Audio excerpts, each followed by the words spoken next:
Ladies and gentlemen, welcome to the March 17, 2025 Commissioners Meeting. Happy St. Patrick's Day to everyone. There are Title VI forms in the corner over there on the table by the door. Feel free to fill one of those out and turn it into the auditor's office if you'd like. Please stand with me for the Pledge of Allegiance. And we'll have Rock Goodfellow lead us in the pledge. I pledge allegiance to the flag of the United States of America and to the republic for which it stands, one nation, under God, indivisible, with liberty and justice for all. And please join Jaron Jackson in prayer. Father, we bow humbly before you because you are perfect and we are not. But we come asking for your wisdom, for your grace, for your help, that we may serve you as individuals and as a community. We thank you for our community, Lord. We thank you for our neighbors. Help us to treat each other with the kind of love that you have for us, and help us to lift up those around us who are struggling and need. We pray, Lord, for this meeting, for your help to guide our community. And we thank you that you are over us and working through us. Work in us now, Lord. In Christ we pray. Amen. Thank you, Jaron.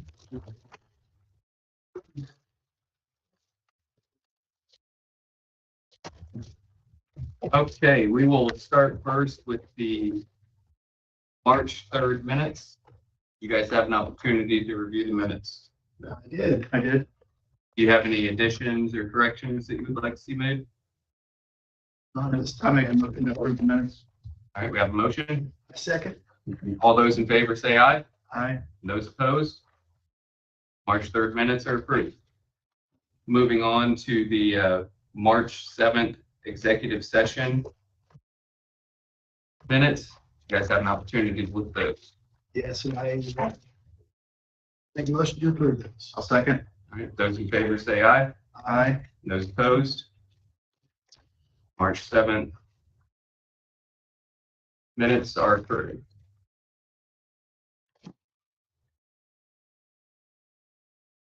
And moving on to claims. You guys have any questions or concerns about claims? I did not. Christie, there was one in here for Indiana Media Group for ordinance 2025-1 and 2024-14. I didn't know what that one was. Just a recording. There was,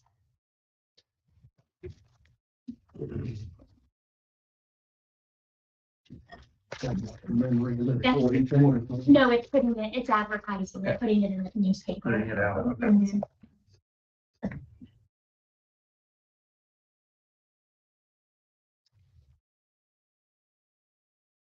That was really my only. I didn't have anything else besides I wasn't sure what the two for the Indiana Media Group were. So I make a motion to approve claims. Second. All those in favor say aye. Aye. Those opposed? Motion carries. Claims are approved. Payroll for March 14, 2025 in the amount of $398,761.14. Guys have any questions about payroll? I did not. I do not. I'll make a motion to approve payroll. Second.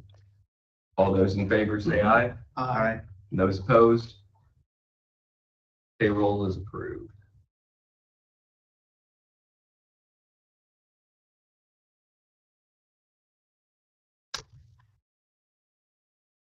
Yeah, if you want to sign the executive portion.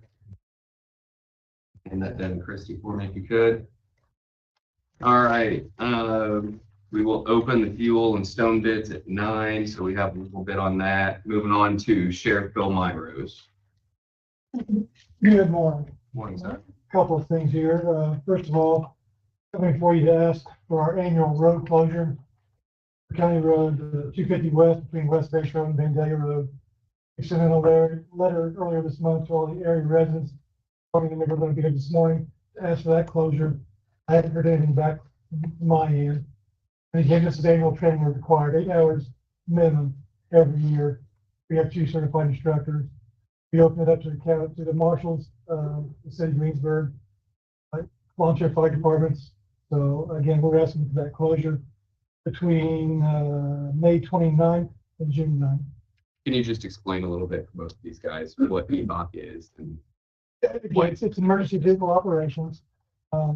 Again, it's mandatory by Indiana law enforcement training. And it's driving while the mask to, and weather and speed, those types of situations. why do you like that stretch of road?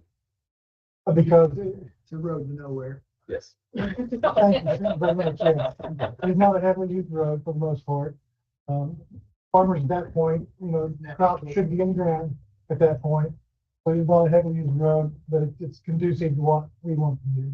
And why is it beneficial to do it here instead of going up to the Indiana Law Enforcement Academy to do it? Again, this is per officer mandatory. We go to the academy, we have to pay them all overtime. They can do a lot of it while they're on duty at this point in this situation. So we're saving quite a bit of money.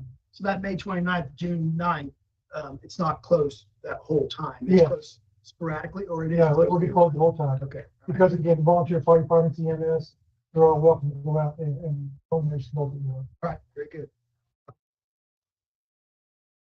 I think it's a good thing. Guys don't have to drive all the way up Yeah. To the Indiana Law Enforcement Academy, Plainfield, right? Correct. And we like the mercy of the academy. If we reserve the track, they can cancel on us at any moment. I'm familiar with what they're doing out there. I agree. It's a good thing. Cost savings for us. Absolutely it is. I'd make a motion to go ahead and approve this request. Second. All those in favor say aye. Aye. Those opposed? Motion carries. Thank you. Item number 2, a grant proposal. And this is something we've been doing for 15, 16 years. City of Indiana Criminal Justice Institute. It's a comprehensive highway injury reduction program. $56,000 grant, pay overtime for our guys and gals to go out and work. Ticket, excuse me. Driving under the influence of a stop on violation on fuel buses. Again, $56,000. There's no match for us other than any kind match, if you will, $14,000 is built in.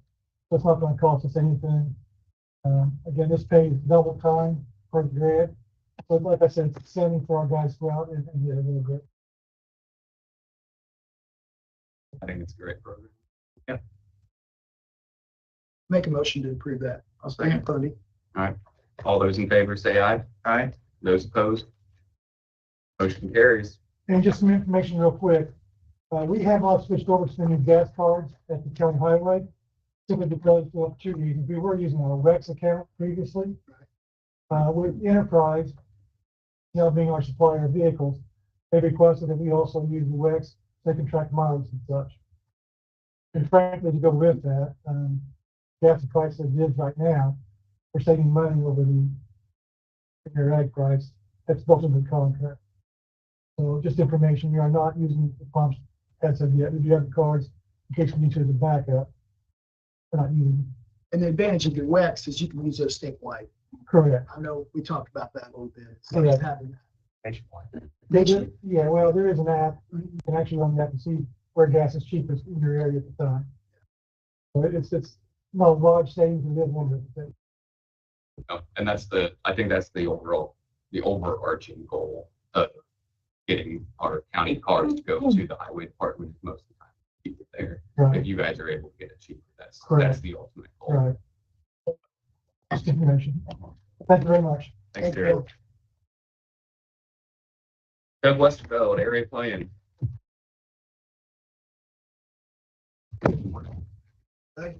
Good morning, everybody. Couple topics today I want to discuss.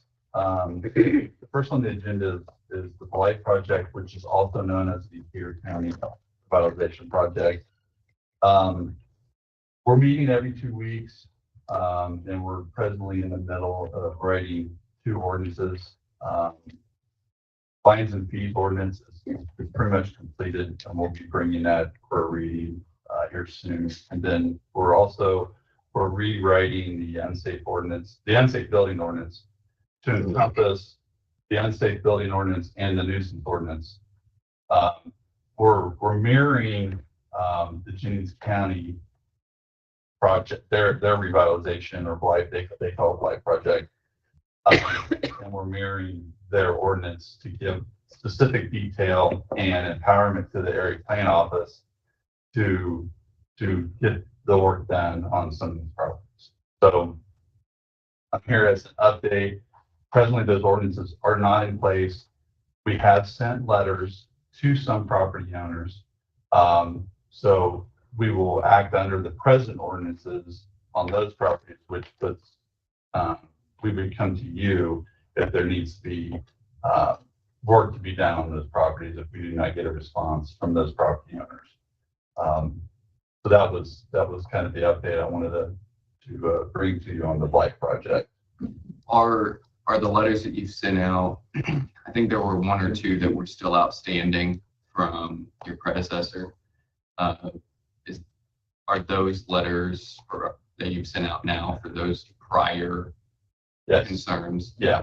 So they received a letter again under our administration, basically, and they're on a time frame to get that work done, or we will be bringing them to you. So once we get the new ordinances in place, then the empower comes to the area planning commission, and they will make the decisions on whether to move forward and have these properties cleaned up. Have you guys discussed if the attorney for your office will be prosecuting civil cases, or if we will be having our county attorney process? She has, once the ordinances are in place, that our office is empowered, and she will do that. Yep. Chad will be responsible for us getting you put that in. That total ordinance, all that's gonna come to us. Yes. Yeah, that'll come to you before review for the readings and the approval. Perfect, okay, good. Second, the comprehensive plan. Last meeting, I came to you to get approval for scoring committee. That scoring committee met last week. Representatives from the Southeastern Indiana Regional Planning Commission met with us to move forward with the scoring process and with a grant application to help fund the cost for creating the comprehensive plan. I do have representatives from Southeastern Indiana Planning Commission with me today, so if Victoria wants to come up and explain the process, I do have.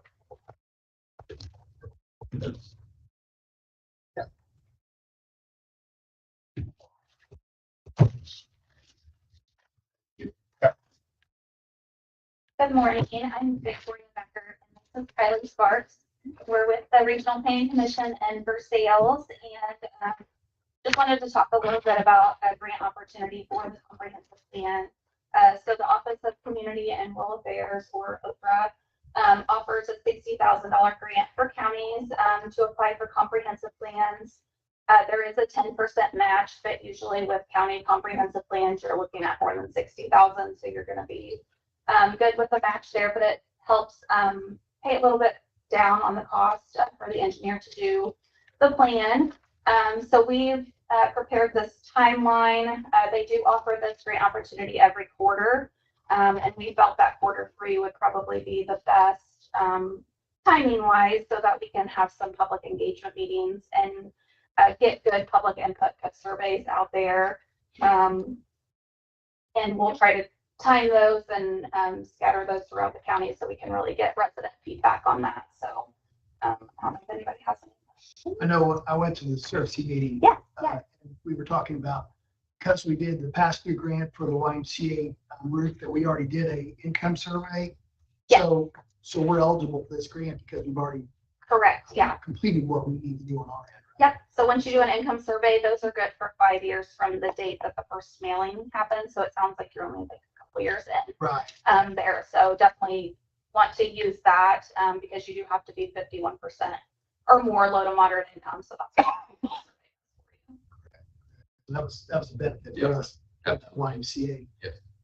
Process, so good. That was the only thing I thought about when we were talking about the meeting. Because I didn't realize that was part of that YMCA passing. yeah. I think the major benefit here is they have experience. Yeah.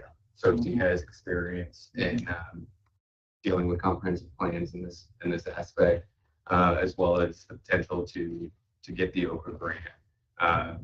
This takes a whole lot of headache Oh, off of for sure. Doug, off of the committees to be able to get this up off the ground and moving in the right direction.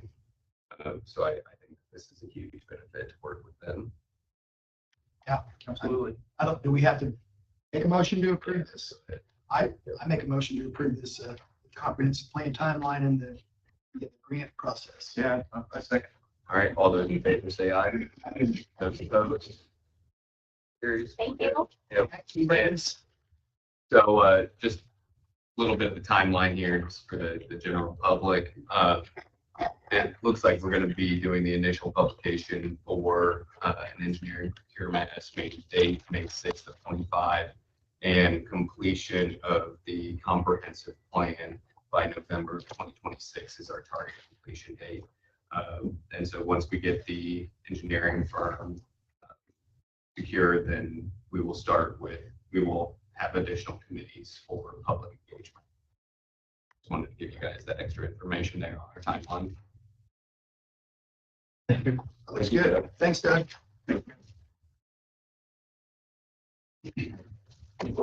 Okay, lawn care bids. Like we have lawn care bids. Open seal.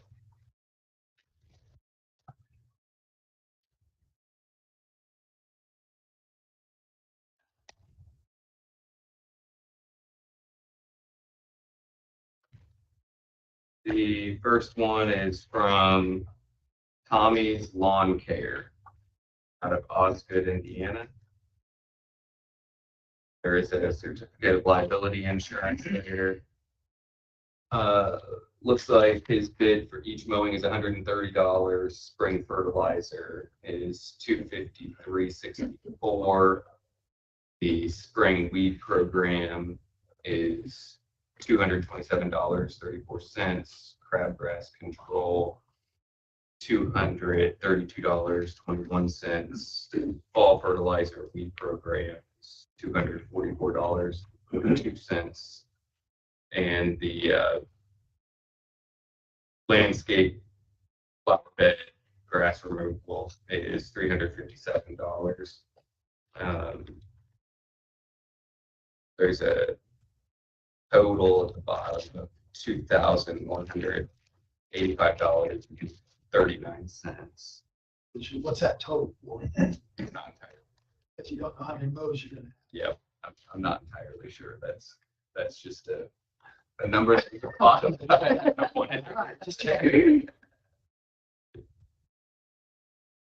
All right, the second one is from Double D Lawn Service out of Westport. I do have a certificate of liability insurance. The mowing is $140 per mow. Spring fertilizer is $235.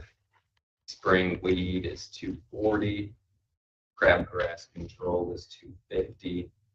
Fall fertilizer and weed is $250. The spring and fall flower bed maintenance is $425. The total again at the bottom is $2,400. Well, we don't know how many mows, but we know he's $10 more than the first bid. And that, I guess, comparison on the fertilizer and Yeah, I mean, across the board, looking at these, There's one thing. it's only the spring fertilizer it's lower. that's lower. Yeah, Do we know anything about Tommy's Lawn Care? I Long hair is a member of the Decatur County Chamber of Commerce. And I do know that they take care of the Walmart snow removal for that large parking area. They have some other clients in Decatur County, but that one I know for sure. Excellent.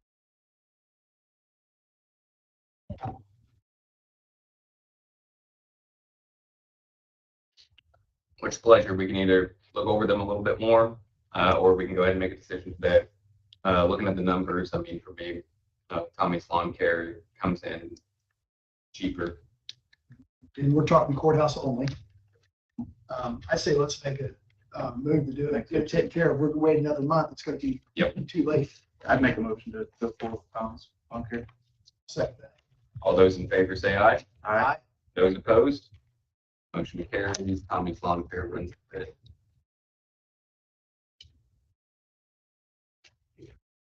bid. Sorry. All right, moving on to the maintenance position. First, I want to say thank you guys for doing the interviews while I was at home with the flu. You provided some great summaries from those interviews.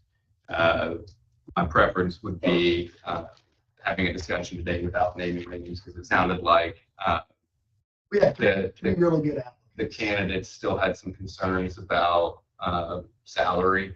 And so those are some discussions that I think we're going to have with the candidate and also with the council to see if we can get to an agreement. I know that all three have some great qualities that would be applicable to this job. One of them, for us, Gabe and I kind of stood out a little bit, so I feel like applicant number 2 would probably be our choice. But again, we have to make that offer and then see where we're at on the salary portion of it. I would agree. That was from the information you guys gave me. I agree with that. So moving forward, we can contact that individual and see where we're at. And then we work with the council. Work with council, see where we are, how far apart we truly are, the numbers, and with the candidate, and then we can talk to the council if we feel like we're actually close and we're in the part of the council. So of 3 applicants, all of them did mention that the pay scale for them would have to be negotiated because it was lower than what they anticipated.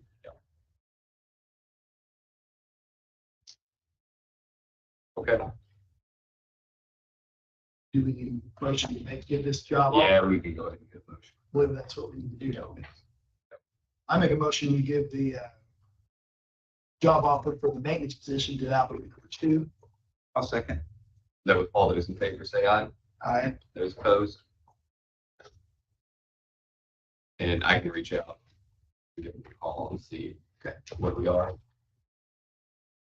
All right, Rob D. All done. Let me get my stopwatch out. I do just want to remind you, Rob, I do have to leave at 9:30. I'll do my best. I get back. Welcome. Thank you. Yes. No, you're good. On your go, Jeremy. Please. Well, thank you guys for letting me come in. Just want to give an update on the Bold Islands and based on a few different things. So first off, I want to thank Teresa. Teresa's been working hard getting the concession stand ready out there, painting, getting some new sandstone pavers in there, this types of things. Don't want to miss out on that, but it just gets everything ready for the upcoming seasons. I want to thank Doug Westerfeld for getting me in touch with an architect. We do have drawings done. And Christy, did you get my email on the invoice for that? Yes. Discussion? Okay. Very good. Thank you. So also getting bids for blacktop jobs out there for the north lot and the area between Diamonds 1 and 2. Making sure I don't miss anything here. Obviously, the turf is down. Those haven't been out to see it on the front 4 diamonds, and they should be getting infill this week. So obviously, they would be ready to play. They come out and they make a sign of thing of completion before anybody gets out and plays on it, because once somebody plays on it, then it needs to complete.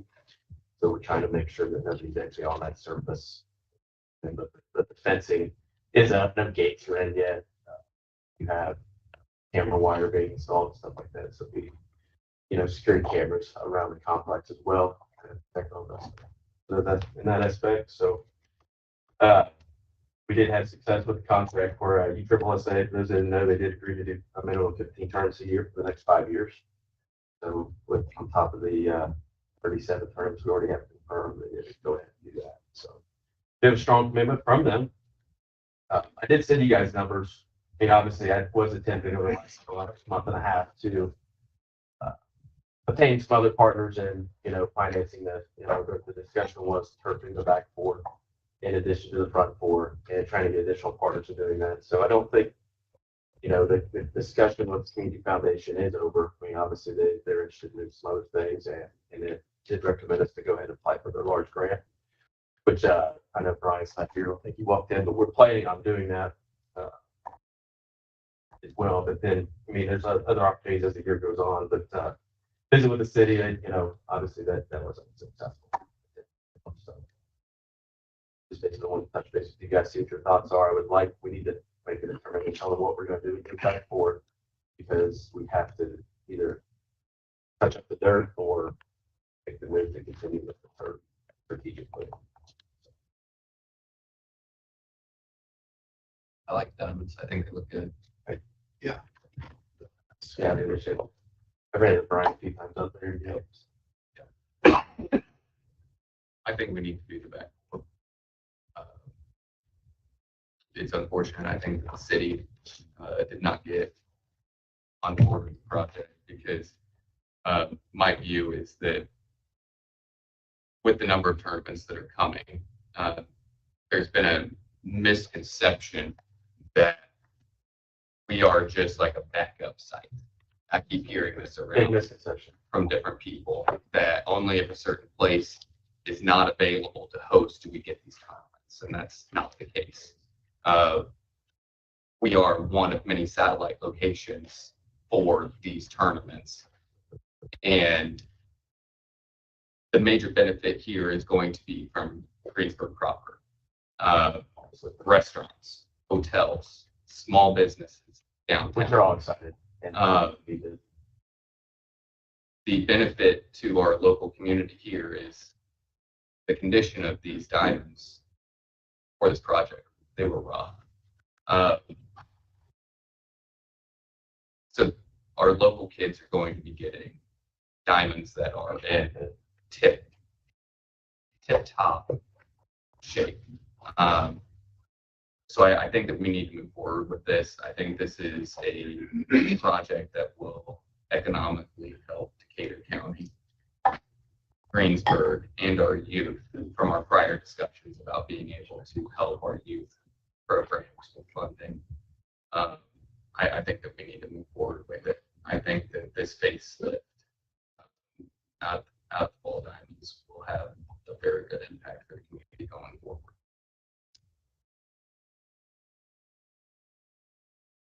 You guys have any thoughts? Yeah, and just so everyone's clear, I mean, the back 4 still need work, regardless, even if we didn't do turf. So there's still money that was already deemed that we had to spend out there. At this point, we came too far, I think, to back out now. It's just going to cost us so much more money to do it later. And we know we're going to end up needing. The AstroTurf provides us where we can play games right after it rains, or even while it's raining if it's not. So I agree. I'm on board. I think this is something we need to move forward with. One thing that I will say that I want to make clear, I've had multiple people come to me about access.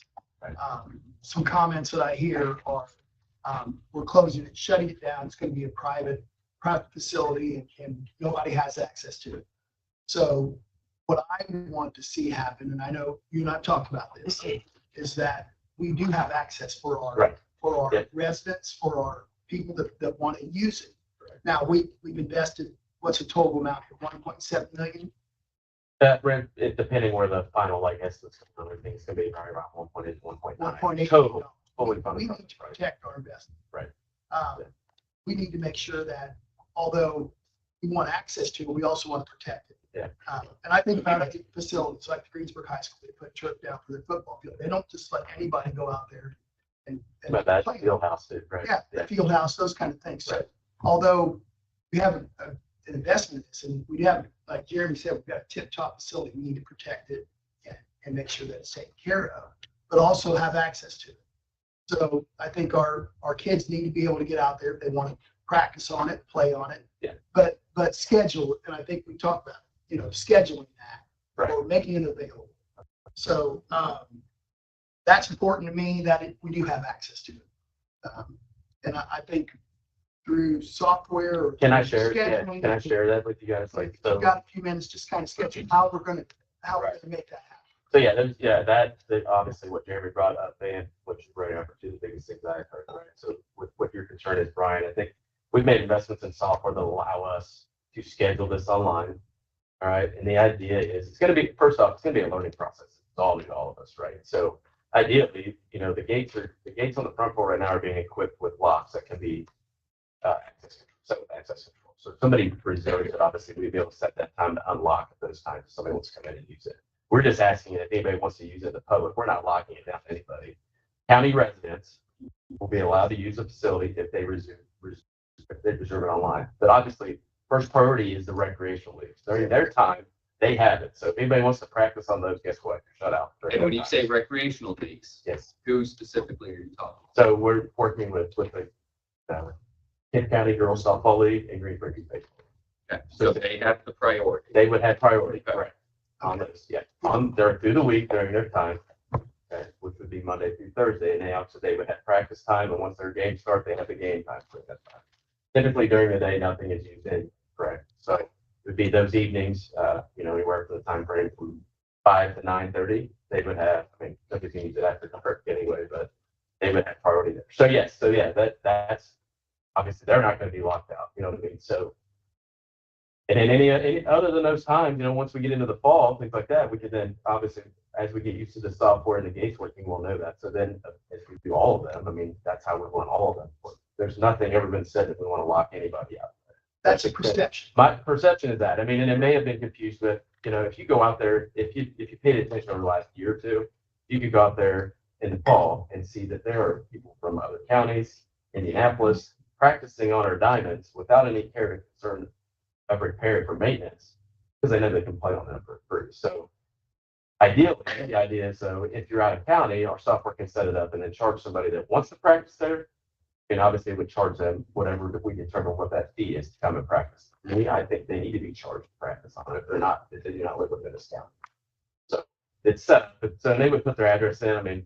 We have to, it's just like I said, process limited. We have to test it to make sure it works correctly. But that's kind of the idea around it. And then once the integration works better with that software and our access control, then if they book it, then hopefully it sets it itself. But I think it's one of those things at first we will have to go in and manually program it on those gates to make sure, okay, this is booked this time. We need to make sure that the gates unlock, 10 minutes before they get there so they can go in and get it. Right. So, and the only time we really want to have the gates locked down to the exterior that are going, obviously those gates are put in for traffic flow for those tournaments when they come in and make that their life easier. You know what I mean? Because they charge a gate fee or a parking fee, I guess you could say. We're not going to charge both. The 5-year commitment is not going to allow them. I think you guys all saw that. So what I'll do is it'll help them make their life a lot better, a lot more efficient. They don't have to put as many people at the gates, and also they receive as much, economic benefit from their tournaments as well. So keep that inside, but we only want those locked in the times when people will not be in there. So obviously that's your question, Brian. It does. I want to be able to share that with others as they ask Thank these you. questions that Right. we want to let them know that it is not, although it will have some security, it will have sometimes that it's closed, that it's available as well. People go out there for family reunions and use a shelter. They want to run over there and play and pick up game of softball or whatever, right? Right. We just want to be able to let them do that. and obviously we want them to have go on in reserve, obviously, because of it you know, It it's helps accountability. Right. Yeah, and we know who's been out. We know. You know what I'm saying? Yeah. I mean, What that's- do you, that's you're fine. not, you can't use, metal spikes. Right, there'll be signs up, but that's some things like that we want to track. But if they're out there and there's metal spikes and damages to them, and they were signed up that time, and obviously the cameras will help us know, right? Right, those are the things like you talked about, you didn't want to get any gravel in there, things Right. that will damage that turf, so Yeah. we just gotta be cognizant of that. Correct. As we go forward, so. Absolutely. I'm in agreement with these two, I think we should move forward, I believe that, I think we've worked that out with the youth softball and baseball, that we can do those alternating those diamonds, working on them so they can still have their league this year. Yeah, I'm not sure we shared that since the meeting before, but I know Gabe and I met with baseball and softball board presidents as well with Mark Carmen. Teresa was there with us too, and I think you guys can agree, that three in this room, that they left that meeting in agreement that if we decided to do this, we give them 6 diamonds plus Kohler, and Greensburg High School, and then they've also given us their schedule for their junior high field, allow us access for that after 5:30. I applied all that information to Sean Scott, and from that meeting, I believe we were all in agreement the way I took it. Okay, so they would be able to work. I think we've cleared all those hindrances right now, right? Yeah. To move forward, and be able to have those. Logistically, I think we can make it happen. Yeah, absolutely. Right. Can you just kind of detail real quick for everybody the different funding sources that you've secured to get to this point? Absolutely. So obviously got an hour. Our policy, so phase 1 of the project obviously is currently the front for ARPA. We did receive some edit funds for that for the county and the city TIP. We did receive those funds too. So the city TIP board did actually help us out. They did contribute $100,000 to the entire. Keep in mind, the turf was 1.4 million. The entire project with the buildings and other upgrades we're doing out there is around 1.9. So we do have 100,000 from them. County TIP did give us $400,000. So those funds were being used for, obviously, some of that money was going to be used to do the dirt renovation on the back 4 diamonds. They are okay with us reallocating those monies towards the turf if we decided to do that. So that money would go for there as well. We do have additional ARPA did reallocate $345,000 to us to use for the parks department. So we do move forward. I would assume we have to take the proper steps to get that money so that the council knows it's used for this project. And so, so with that, I mean, obviously we do have the bids that we will be getting the building done. I budgeted higher, so I think it's going down. Even with the blacktop, I budgeted a little over $100,000 for that. Those bids are coming in lower, so we'll be able to put more of that money towards the turf as well. So I assume that, that the total dollar, what the shortage is, get that project finished, is probably going to be closer to $200,000, like we anticipate. So I've been doing some looking on possible funding sources on this. And inside the edit fund is a line that's titled Build Decatur County. And the description for that fund is to fund capital infrastructure projects in Decatur County, promote public health, safety, economic development, and other projects as approved by Decatur County Council and commissioners. For 2025, the appropriated amount was $281,200. And I had not, in my couple of years now as a commissioner, ever seen anything being paid out of that fund. And so prior to the meeting today, Christy was kind enough to go and pull 5 years worth of data for that fund. Nothing was paid out of it in 2024, so those funds have stayed in edit. Nothing in 2023. In 2022, it looks like $10,000 was paid total. In 2021, $25,000. In 2020, we were looking at 175,000. So this is the fund that is there that has not been used. It's funded out of edit. So that was my general information here on where we can pay for, how we can pay for the. I think it makes sense. I feel like this project does exactly what we're talking about here, for what that fund is described to do.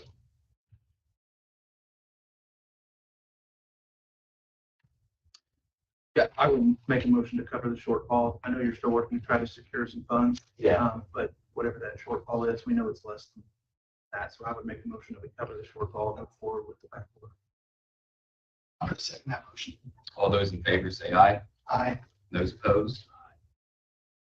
Motion carries. You'll have to get approval from the council as well, on that, the backboard.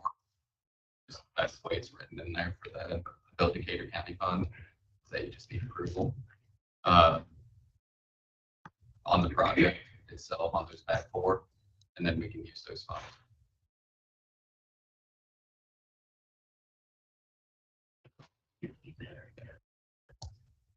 Any other questions?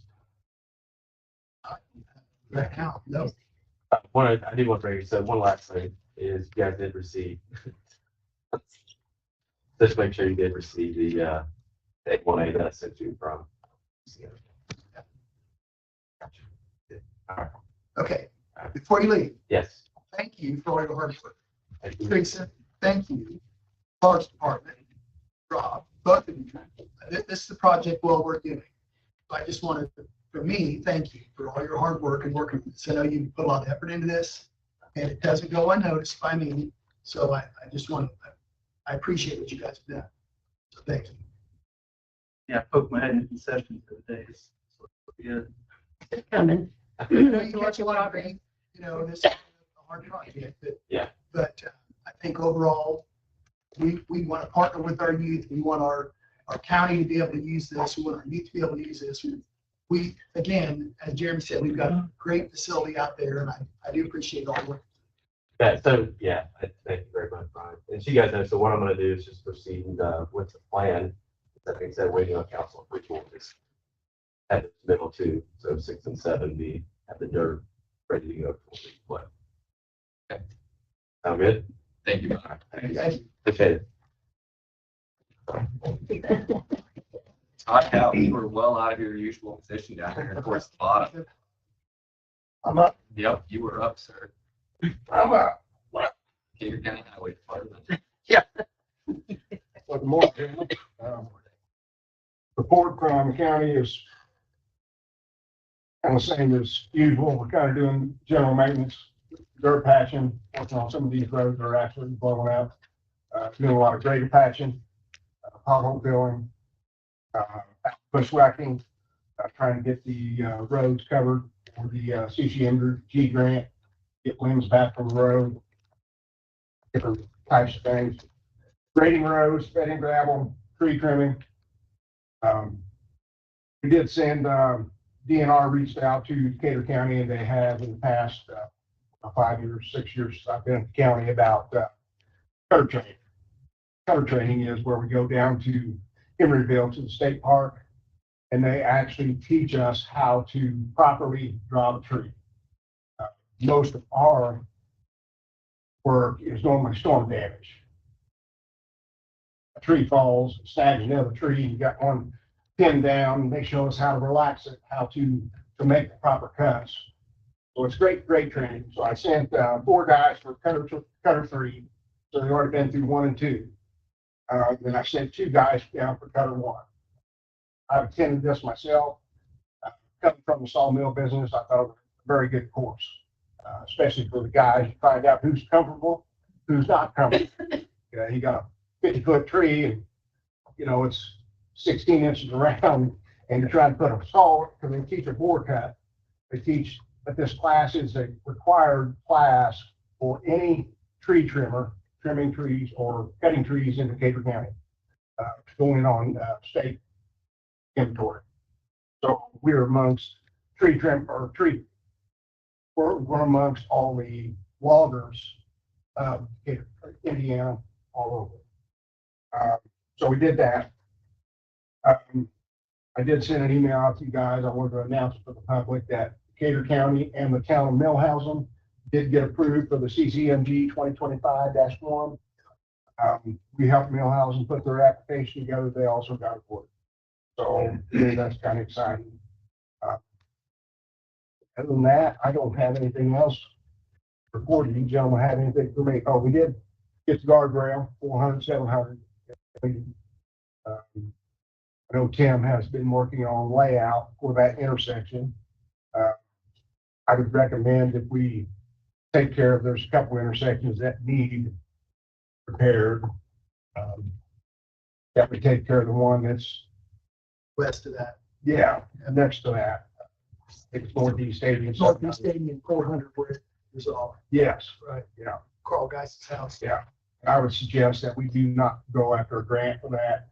That's federal money, a lot more money that gets involved, environmental permits, all that. We just do that in-house. Do a lot cheaper. I know Tim's got the layout put together. I think he worked on it this weekend. So I told him if you guys want to reach out to him, because I'll be busy the rest of this week, then leaving on Thursday. If you guys have any questions in regard to that, you can. I've been staying in touch with him as things progress. What roads are you getting again for your CCMG 2025? Off the top of your head, do you remember? I do not. I know we talked. 116 miles of roads. We chip and seal. Try to increase our bell curve or phase rating.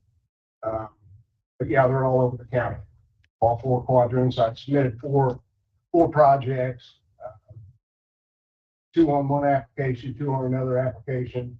I have consolidated that into one project. And I think Abby and Christy have all the documents for the grant proposal, all that stuff. So I think we're in pretty good shape with that. So the only thing I would need you to do is on the approval of the 2024-2, agree upon that. And I can get the documents sent to NDOT by Wednesday before I leave. And that would require my signature, correct? As It well. was all 3 of you. And I think Christy also attested that. So I have a bid here for 2024-2 CCMG. What was the deadline for the bid here, Todd? I was supposed to, NDOT, being that I disqualified Decatur County by going over 4 months, not having a contractor in the contract, NDOT has agreed to allow me until the 21st to submit. So I'm not going to be here the 21st. So I need to be able to submit that either today or Wednesday. Okay. And what was the deadline for when the bid was supposed to be submitted? Oh, the deadline for what? Looks like March 17th, 8:45. So we have passed the deadline now. Yeah. For the bids, okay. But all the other bids that we got in front of you, you can make a decision next meeting. I don't necessarily have to have those today, but that's 2024-2. So for 2024-2 CCMG, this is the only one. This is The only bid. This is the only bid that is for this Do you one. have any more that?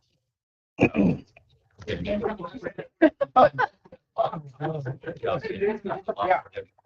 That added a lot to it, Jeremy. Yeah,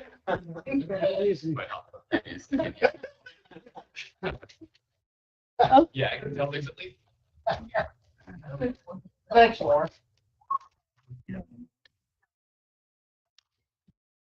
That's going to completely distract my organization. Thank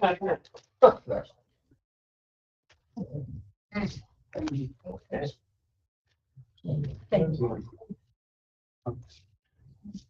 There you go for lunch, kid.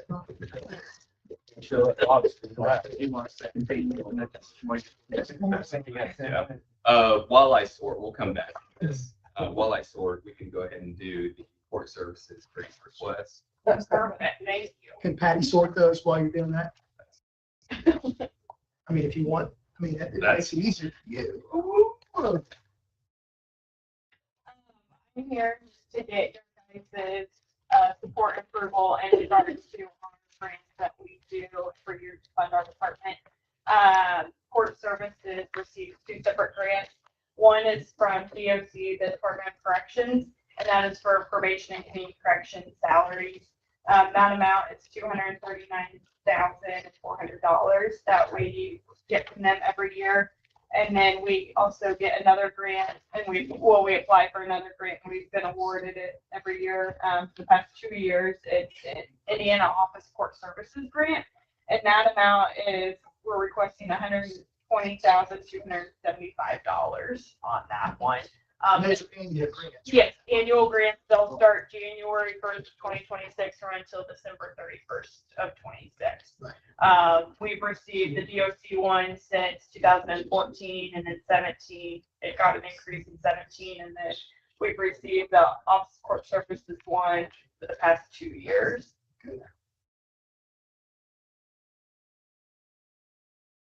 And we just need to make a motion to approve those. I make a motion to move forward with those. I'll second. Thank you, guys. All those in favor say aye. Aye. Those opposed? Motion carries. Thanks, Abby. Thanks, Brian.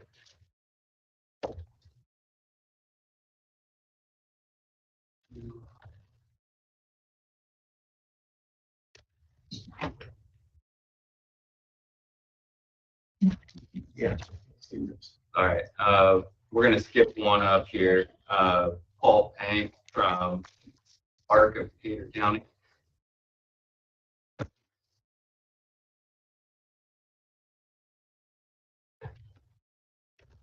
Gentlemen, I'm here just to basically thank you all for continuing to sponsor the Arc of Decatur County March is Disability Awareness Week, and through your generosity, as you know, we get funds from the county to, I think it's, I see 1229 is the code. That money goes to support our individuals in the county with intellectual and developmental disabilities, both young and old. I just asked Teresa, who is our advocate, we have clients from age infant to about 95 in the county. All of what you give us goes strictly for our Decatur County residents. But outside the county, there are people who will come in from outside the county and attend some of our events and participate. We spend the money here. We support activities for our individuals to help them develop more than just in their work life. We have, I don't know if any of you have been to Clinton Center Players, as Tree Path Players does every year. It allows individuals to get up, act, sing. It's really fun if they haven't done it. We sponsor a rainbow camp during summertime for young people. And we support our county school special education teachers for both classroom and needs and services. That's what we use the funds for, and that's what we really want to be sure you're thankful. Well, I think we should do it more than we do, and I Thank you. apologize. thank you for your work. You fill a gap. There's unfortunately more people now than even we're aware of. It's tougher to get people to understand what we advocate for. Thank you. That's it. Thank you. Thank you. Thank you. We'll go ahead and deal with the YMCA roof AAP. Again, this is the Pass the Roof Over grant.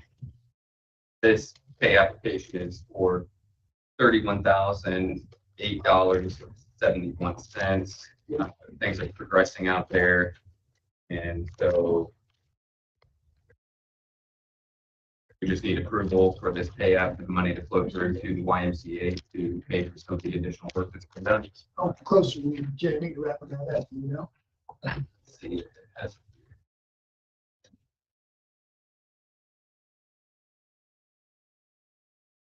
So the original contract sum for replacing the roof and repairs was $1,276,000, or I'm sorry, $1,276,900. It looks like the completed portion to date is $448,764.80. So yeah, it looks like there's still the balance to finish plus the retainage is $850,573.44. and this is the YMCA's project. The county is just the pass through on the money. They had received this grant from Okra, $500,000 grant from Okra, and they had raised the rest of the funds for the project. So I would entertain a motion to approve the payout. I'll make that motion. I'll second. All right, all those in favor say aye. Aye. Those opposed, motion carries.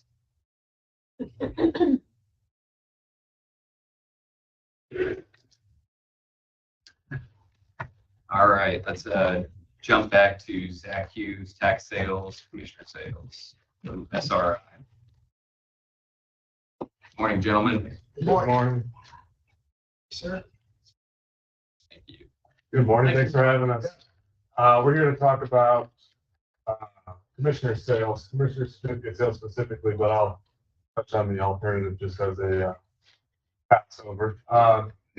We work with the county to do the tax sales. We've been doing that for a long time, longer than I've been at SRI, which is 15 years. So it's been a long time. We work typically with the auditor's office and the treasurer's office. I've been coming to Decatur County for 7 or 8 years, and in that time, there hasn't been a commissioner sale. So I'm going to assume that everybody in the room knows nothing about them. I know. Perfect. Safe to assume. All right, so the certificate sale or a deed sale, which is both are the leftover parcels from the fall tax sale. So to get on the fall tax sale, you're at least the prior year's spring delinquent on taxes or beyond. So for this past fall, it would have been the spring of 2023 or older to be on that sale. So now we're at, spring, we're approaching the spring of 2025. That's 2 years. Then those parcels are left over. A lot of times here in Decatur County, that those leftover parcels are like 4 or 5. The list is starting to get a little bit bigger, which I think that is why we're having this conversation. We want to get that back down to being 0 or as small as possible so that you get all of your tax revenue. So the two options for those leftover parcels are 1, a certificate sale, and 2, a deed sale. The deed sale is not an option currently for this year because you have to take a deed to that property within 120 days of the tax sale. So to do that, you have to plan ahead now for the upcoming fall sale and say, hey, we want to do this and get everything lined up to start. So going backwards a little bit, the certificate sale is designed to cut your losses. These are parcels that aren't going to sell. They've gone through the sale a couple times. Nobody's interested in them. Maybe there's one that's in town that's got a demolition lien on it, and now it's $15,000, $20,000 in minimum bid, and it's really worth $5,000. So nobody's going to bid that. It's just going to keep cycling. At the certificate sale, the only requirement for the minimum bid is for it to be less than the amount that it was owed or that it was offered for at the fall sale. I typically recommend that you make those minimum bids at $150 to $200. You can get everybody in the room, and then it will bid to whatever the value of the property is. If it's $5,000, it'll get there. If it's just a little, a lot of times we see where if a railroad was abandoned, there's a 10-foot by 50-foot section that gets missed and transfers, and those end up on a tax sale. Or like a goofy triangle of where a road change, those end up on the tax sale, and then the adjacent property owner can come in and get those at the certificate sale. That's kind of the background of the sale and why it exists. The process to do it. Luckily, we can use all of the notices that we sent for the fall sale to the property owners. We don't have to redo that. All we have to do is put in the newspaper publication 3 consecutive weeks, and the last one has to be at least 30 days before the sale. So it's a pretty simple process to run up to the sale. Typically, I say it takes 8 or 9 weeks of lead time just to make sure that we have the newspaper, everything squared away, and a little bit of buffer in there. But yeah, it's about 8 or 9 weeks to get it going. And then the sale functions pretty much exactly the same as the fall tax sale does. We would come in here and, bring our team and get the bidders registered, conduct the sale, handle all the post-sale stuff. We would get all the documentation for the auditor's office. we would print certificates for the buyers. And then our system that we have that we use for the fall sale, for calculating redemptions and things like that, we have a separate section of it dedicated to each sale. So all of that is still handled the same way. The big difference for the buyers and for the commissioners is the redemption period is only 120 days versus full year. So there's incentive for people to come in and get these at the lower rate, take a bid deed, and then you get those properties back on the tax rolls being productive. As a buyer, their responsibilities would be to conduct a title search and send notice to anyone that they found the interested parties in those in title search, and they have to do that within 90 days. After that, the last 30 days is there as a grace period for the property owner to come in and redeem. And then from there, after it expires, the redemption period expires, and they can petition the court for a tax deed. That's kind of the fast forward digest of the process. I'm happy to answer any questions that you may have. So this list you gave us is current. Correct. It is as of the tax sale. So it's as of the fall 2024. Usually there's not redemptions off of that list, but there may be one or two. Are you aware of any of that? Okay, so it sounds like that should be accurate. Thank you for that information. You're welcome. And I just wanted, I don't think that would be the end of that. That's the beginning. Yeah. So just to clarify, in the fall sale, our fees are a flat per parcel fee. For this, if you decide to do that, that fee would be waived on any of these parcels, and it's a 15% of the bid fee. Typically, that 15% is lower than our per parcel fee, and that's just we don't want to be an impediment to the sale. Okay, you just answered my question. Next question I was going to ask: how does that work with you? Your portion of it. So. Right. Yep. So that's it. And if they don't sell, we don't collect the fee, just like for the fall sales, they don't sell. So looking through this list, 23 properties on there, 21 of them are like. Yeah. I'm sorry.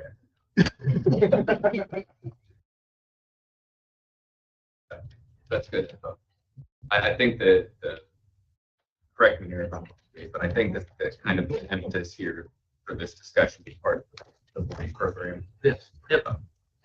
Trying to navigate our best path forward. Yeah. I just wanted to make sure I understood the context, what exactly we were looking at this. In the folders, we put a business card. That's for Chad. I want to introduce him real quick. He's actually taking over for me as your county representative, which Diane doesn't. Hi, Chad. You guys don't even know that yet, but this is Chad. Thank you. He'll be your guy to contact, and I'll help you find things. Very good. Thank you guys. Thanks for having me. All right. We're after 9 o'clock. I have the fuel bid. First one here, steel bid. Looks like it's from Keystone. Do you bring that or no? The bid tab sheet? No.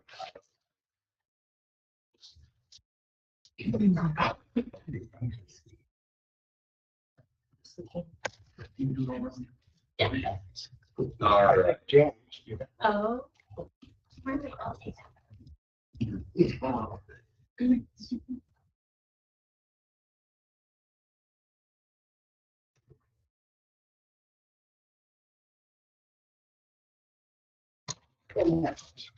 First step flag. Figured it out.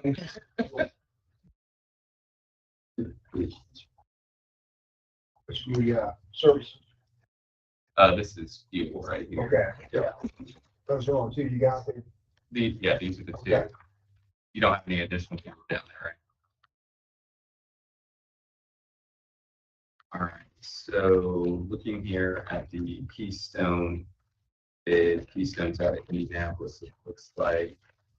We have a document here showing Country Mart terminal specs.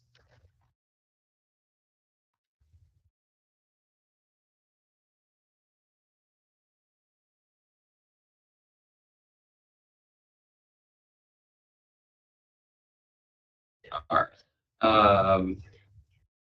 So for 87 regular, $1, and then I'm just gonna decimal, I'm just gonna read it, 7519. Just we're getting out there to the 10, yeah, 10,000. For 87 plus, $1 decimal 8572. For premium diesel winter on road, $2 3017. For premium diesel winter off road, $2 3047. For day one kerosene, $3 0700. For number two diesel on road, $2 decimal 2367. For premium diesel on road, $2 decimal 2817. For number two diesel off road, $2 2397. And then premium diesel off road is $2 2847.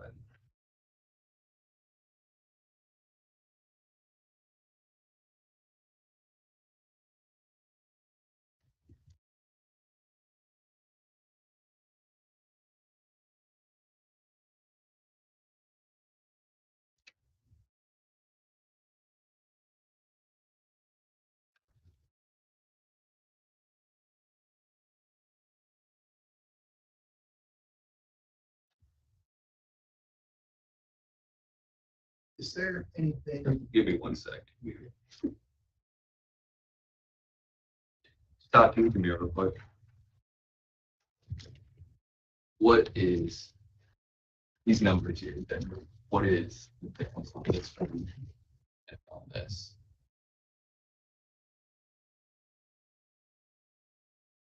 I don't know. does anyone say anything about a bulk tank supply? These are their prices at the terminal. Is that what that is? I think so. And so this is saying what they can supply to you directly at the highway department. Yeah. So it looks like, Typically on those, when I always give them to Christie and Janet, Yeah. let them do a spreadsheet. They can sign. and we'll do that again. I just wanted to- Yeah, so it looks like Stone has partnered in Country Mart as a gas station you can go to. Because they don't have a terminal Correct, yeah. here in town. And then Stone, this would be, I believe this would be the fuel that is then being to the highway department. And within those, Jeremy. Yep. Basically what, from my recollection from talking to Mark Orr, was he always bid for the county. Okay, so any of those stations before county bid, sheriff's department, whoever, okay, and the highway department. So it's basically two different bids, Yeah, actually. but it covers, fuel at the highway department and also for services at the pump station. And so then flipping back to the third from the end, the Keystone Cooperative at the end, or on the top, for fuel delivered to the highway department. Number one, gas. So it's the 87 plus gasoline. Net price is $2 decimal 5172, and then the regular 87 is $2 4119. The number one diesel on road net price $4.17. Number one off-road is $3.5850.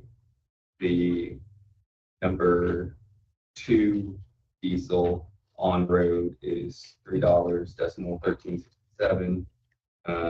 Number two diesel off-road, $2.5497.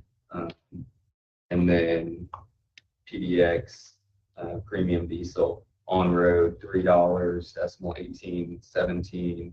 And then PDX premium off-road is $2.5947. So that's Keystone bid. Next up, Premier Energy sealed bid.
Find it?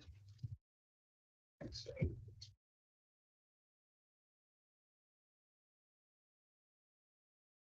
just have one page, I see.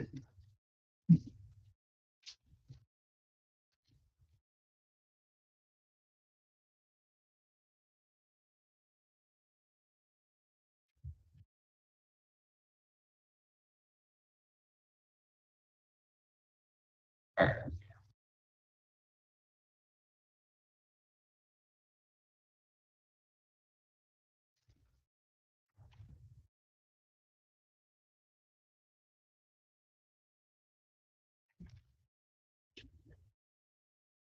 Okay, so it looks like the uh, bid part one for tanker to the highway department, 87 unleaded. Net price is $2.36.8.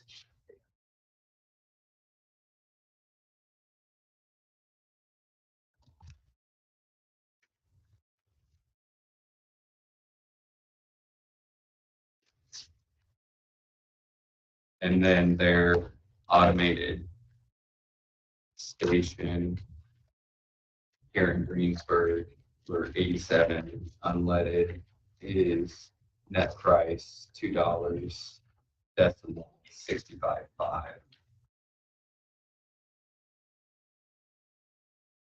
For their tanker delivery to the highway department.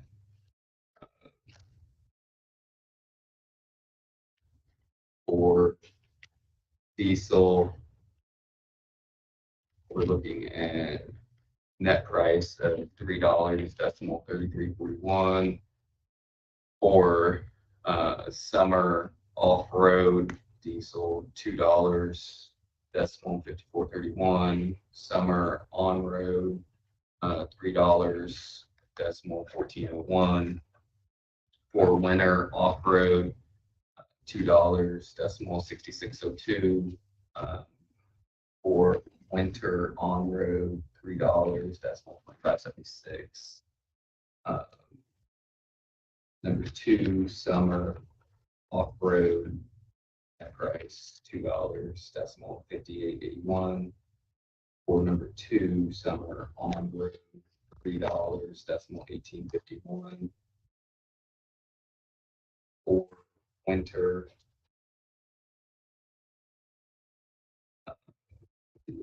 this premium diesel for off-road, $2, decimal 6581. Winter on road, $3, decimal 2551. So obviously a lot of numbers there. We'll go through and look at it and get comparisons of apples to apples there. It's- Make sure that both bids are compliant and all of the documentation and everything that was required. If I sit here and like, oh, that's the case now, Right. so I'll have to take a look at it. Yeah. 2024. Or CCMG or something.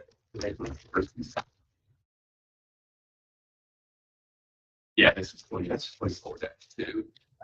All right. 2024-2 CCMG HMA, first sealed bid, Mara.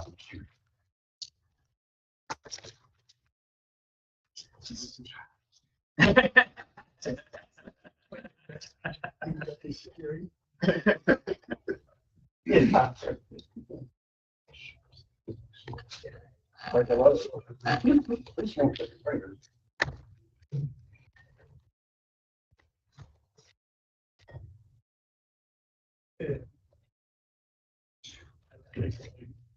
I have one copy.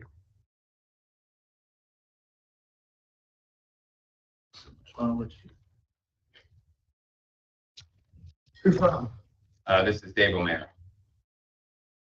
Okay, CCMG 24. 2024-2. Yeah. Quick notes, what is it? It's that community crossing grant. Yes, overlay. Overlay, okay. Yeah, this is the, so it's wedge and overlay. That's big grant.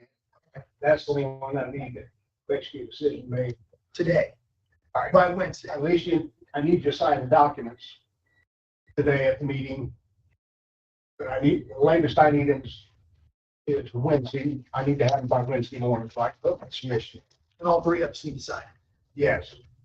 Okay. All right. So the total bid price is $622,610.84. They have it broken down to the different aspects of the project. Are we doing mobilization? I didn't think we were doing mobilization. I think it's all included. It is, Long sum. because I mean, there's a line item here for mobilization and demobilization. Is that right? I think so. Uh, Really, what we're at really is the total bid. So the $622,610.84. Okay, and it's broken down per section. Correct. Well, I have that broke down per section 622, 610. for the submission. The next one is DC Construction Services. Okay.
I want to go back and check one thing on America's.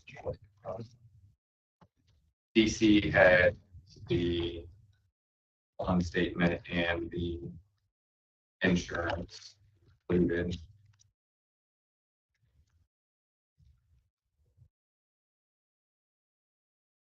It should also be Form 96. Yep.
Liability insurance.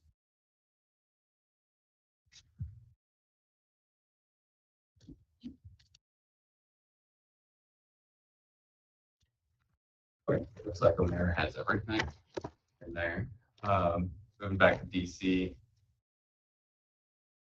Their total bid price, they didn't break it down, same way that Omera did in the itemized proposals.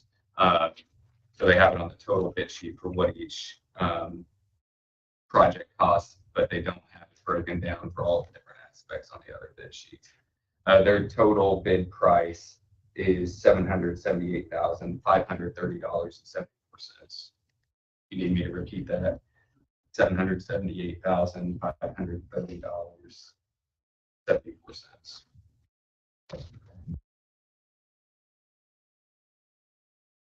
Up next is float.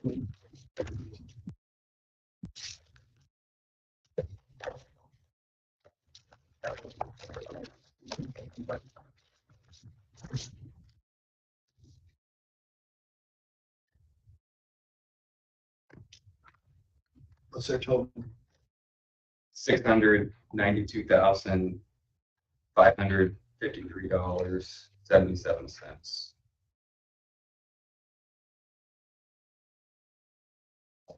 It's here.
Give me one second.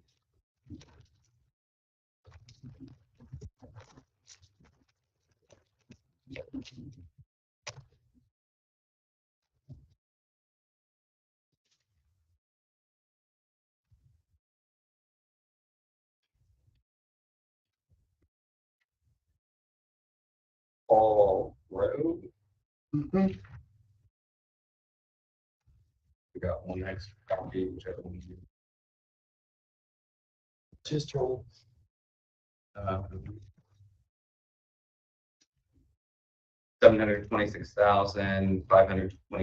$726,528.53. That would be your fee. Yep. $726,528.58.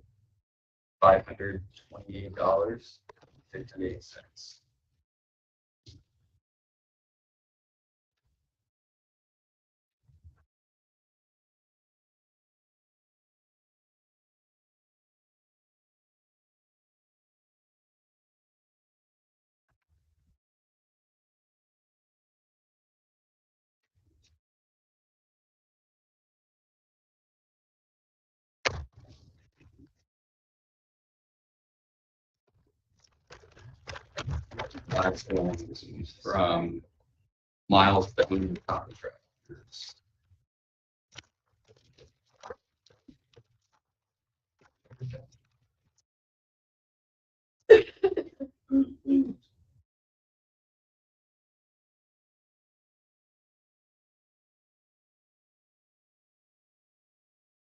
Their total is $726,667.82.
All right. Complete bid? So we have 5 bids. 5 bids.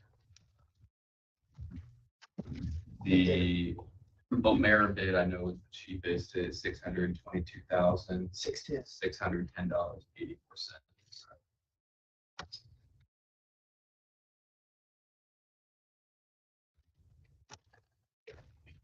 We've used Romero before. They did our last CCMP, didn't they? Right, last year. They did the overlay. Or did they do, they didn't do chip and seal? Yeah. They did overlay. Overlay. Paper solution, and you can see Who did overlay? overlay last year. I think they had 2023, Was it 2023? which got paid in 2020. 2020. Yeah. Right. So this one here would be 2025, but will actually get paid. Right. Or that was actually That was put into 2024. So it'll be 2024. paid last If year. it paid this year. Okay. I make a motion to go with Dave Romero. I'll second the motion. All those in favor say aye. Aye. Those opposed? Motion carries. I think there's a document in there that you guys all need to sign. I think Christie used to attest.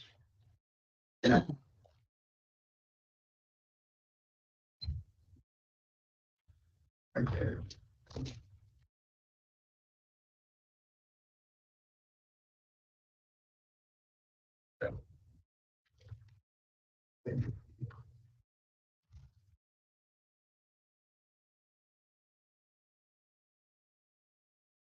My apologies, I had a hard out at 9:30. Go catch it.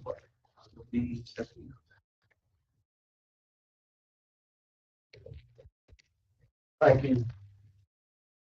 Thank you, Todd. He said, Use that and. Okay. Next one. I have Christie, this goes with that on top of the Omer. This is a 2025 Clean Materials Bid. Okay. So we have four separate bids.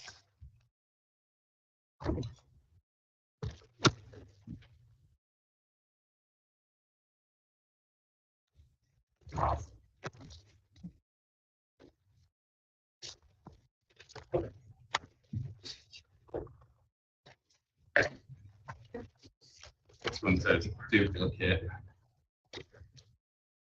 This is from Civil Con.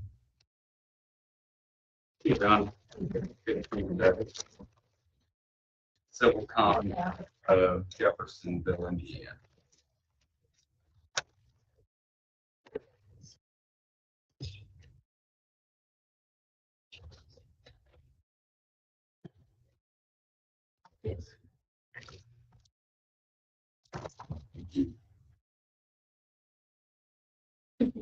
Okay.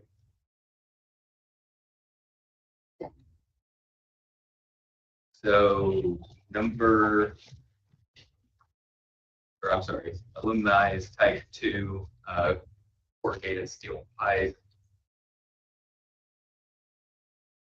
12-inch by 12 foot. Bid price is $2.80 per pound. Other size is $15.31. That's 12 inches through 108 inches around. Right.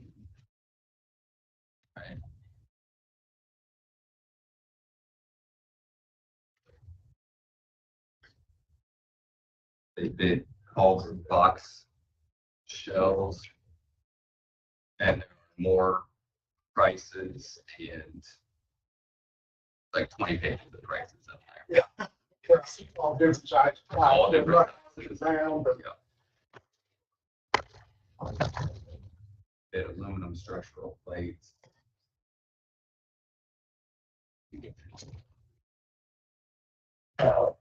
Multi-steel plates, different, looks like there's 7 different gauges and about 10 different lengths. Yeah.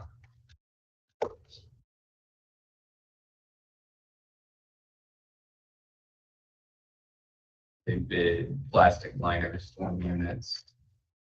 Like we've got 8 different pipe diameters, different sizes, different prices. this is, what company is this? This is Civil Con Civil out of Jeffersonville. Erosion control, different sizes, different prices, precast bridges, boxes.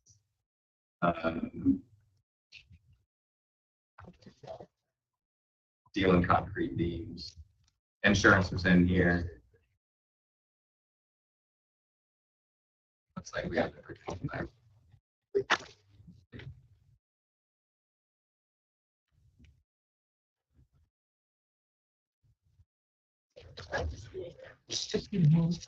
I think all one pipe. Oh, that's maybe stone it. I think that might be right. Yeah. But we're gonna get this.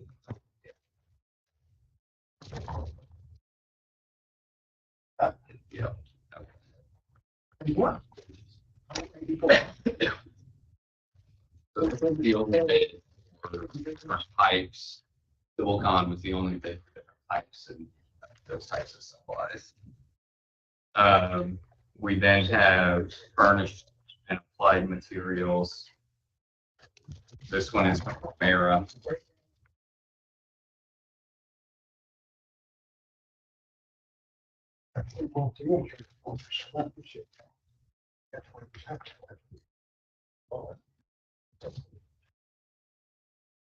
I guess since Civil Con was the only bid, our only bidder in that one. I'll make a motion to accept their bid to supply the pipes. Say that. All right, all those in favor say aye. Aye. Motion carries. Silicon is awarded. The rest of these with the details and the numbers, we can go ahead and take them.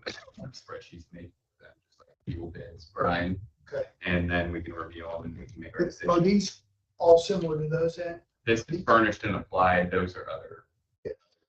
Yeah. So furnished and applied is that That's first and applied would be, chip seal? No, no, first and applied would be stone, asphalt, your materials. pipes. Yes, okay. First and applied material. Okay, I got you. 2025-1, which is chip and seal. Okay, And then the last, other one should be wedging and overlay. yes, wedging. Okay. The first is applied is all the material, actual material. Correct. Okay. Stone, all that kind of stuff. Sandstone, okay. Yeah, all right. My suggestion on the stone, any of the bidders that bid for that, the county would accept any and all bids. Stone. And then we can pick and choose as we're, No, we accept any and all of them, but stone. Because last couple of years, we ran all the stone quarries, class 1. oh, I see. Okay, so that way we already got something in place. We got to go to Whitewater or to Rush County or Somewhere else. yes. And it also depends on where we're at in the county. If we're up north, sometimes it may be simpler just to go right. Why to run back to Harris City or somewhere? Yeah. Yeah. Okay. That was my recommendation last year on the stone. Did we do that last year? Okay, it looks like the America bid. Just everything in there.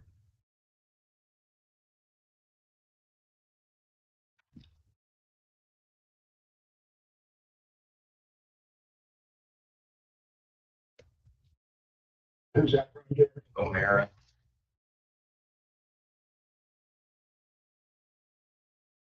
They normally only bid pickup for your mix.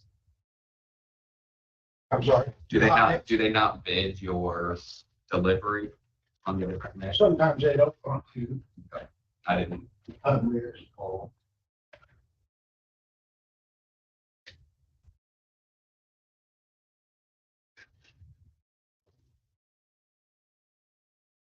They didn't bid anything for delivery on that mix.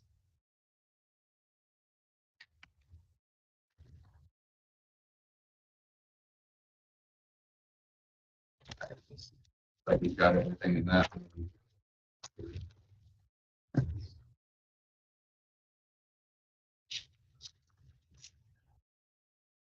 The next one is from Globe.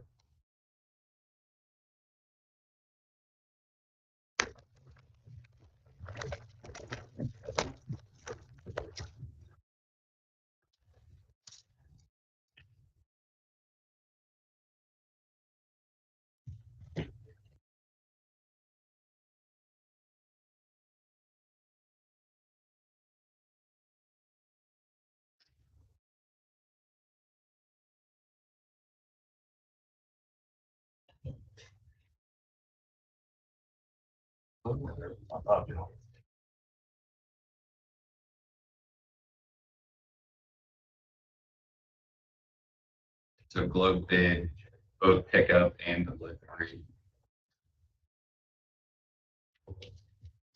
Like Globe's prices here, just off a quick review on mix is cheaper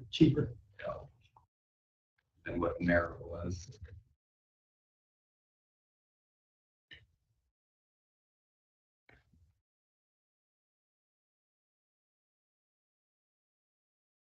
Everything's there.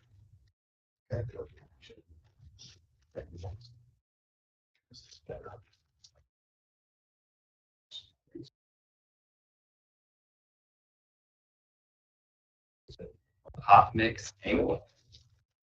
Incorporated. That good point? Done.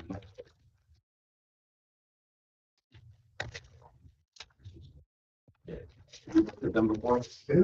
Hot Mix Incorporated, Viewpoint, isn't it? New Point. Right, so that's- The address says Sundance, so. Yeah, for our new office. What's that? For our new office, is that? Oh, okay, cool. Have Hot Mix Joe there. He's still there. Still there? Hot Mix Joe. Good guy. All right, so. Yeah.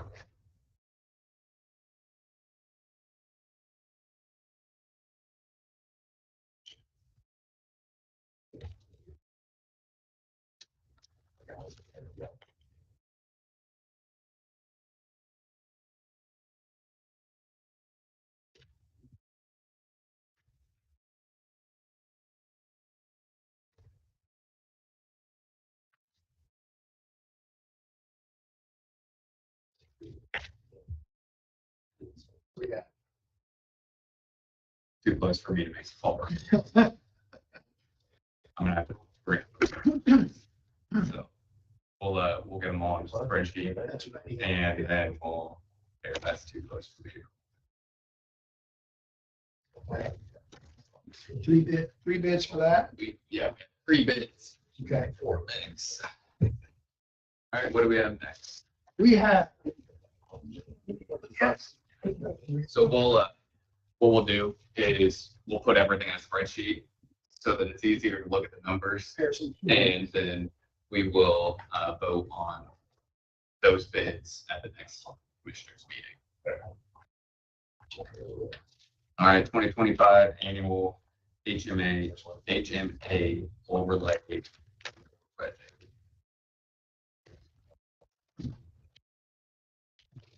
Maryland, where they take their go.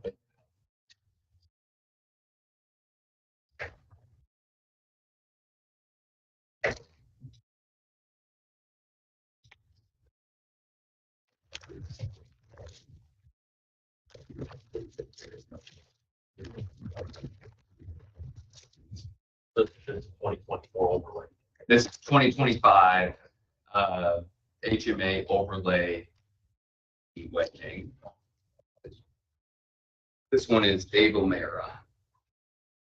And it looks like we've got 5 bids total here, so we will we'll again do the spreadsheet and make a decision on that. It's correct. Yeah. Have all the necessary.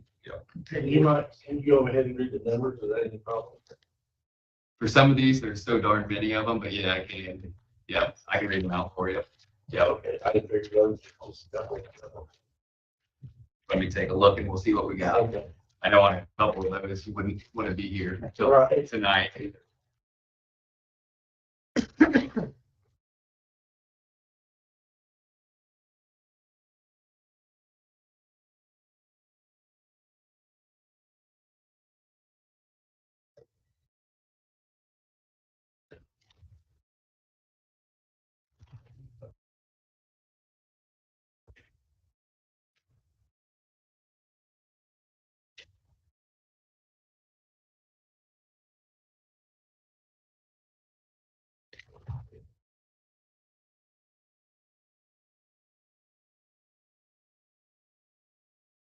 All right, so for mobilization, demobilization, maintaining traffic, milling, approach, milling transition, asphalt, for TACCO, all of that is included in either item 7 or item 8.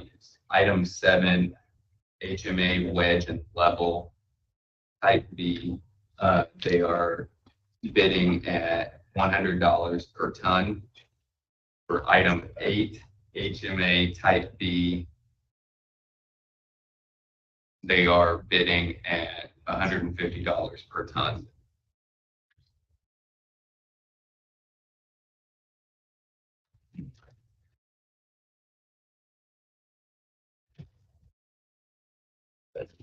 Yes, sir. Guess that's the numbers you were looking for? Yeah.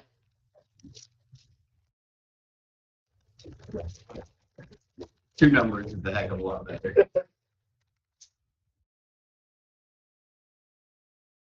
All right, this one is from Globe.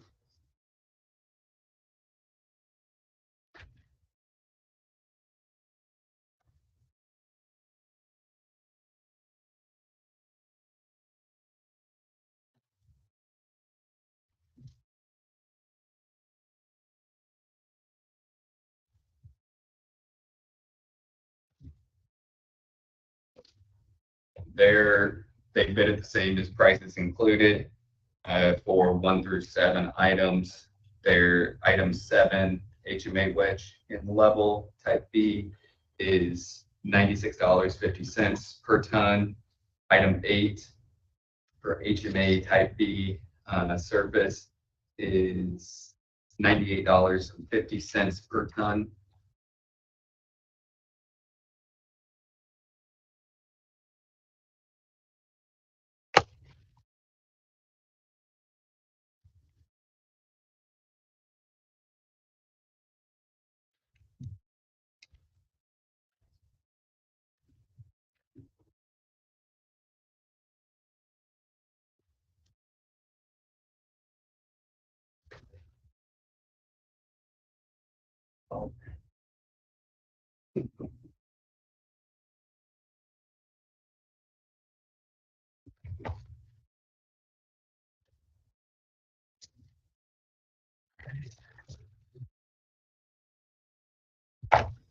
That you-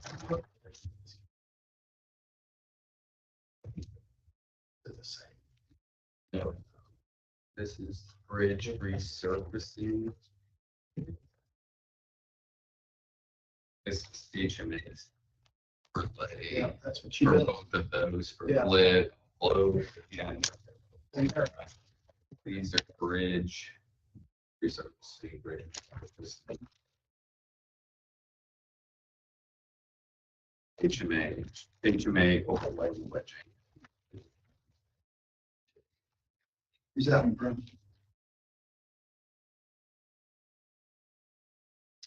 Paul Road.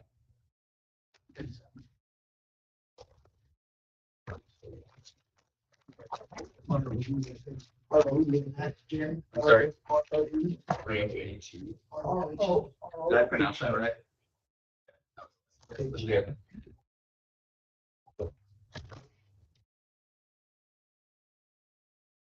Bid the same, 1 through 6, item 7, HMA wedge and level, $110 per ton. Item 7, HMA type B, is $98 per ton.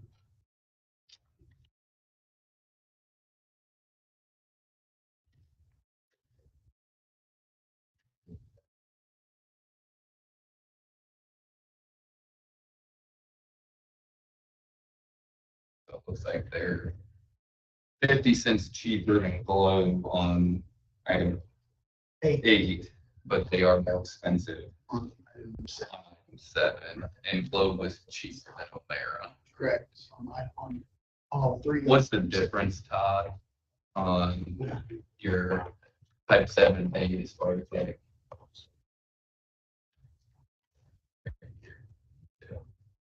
What's the difference between the two? This is Mhm. This is actually surface. Okay. So this is the work going into it.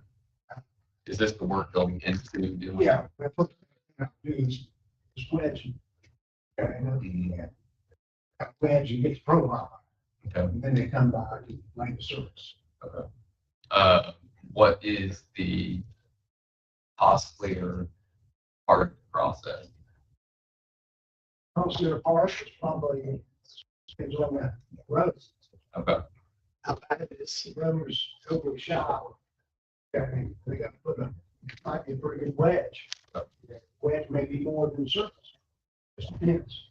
All right. Well, with that information, then let's go ahead and get a spreadsheet on these, and then Todd, I'm gonna need your input on these before the next meeting, because prices are close. Okay. And so I need to know cost basis, like what your estimate is on what's gonna be cheapest for the county based on these bids.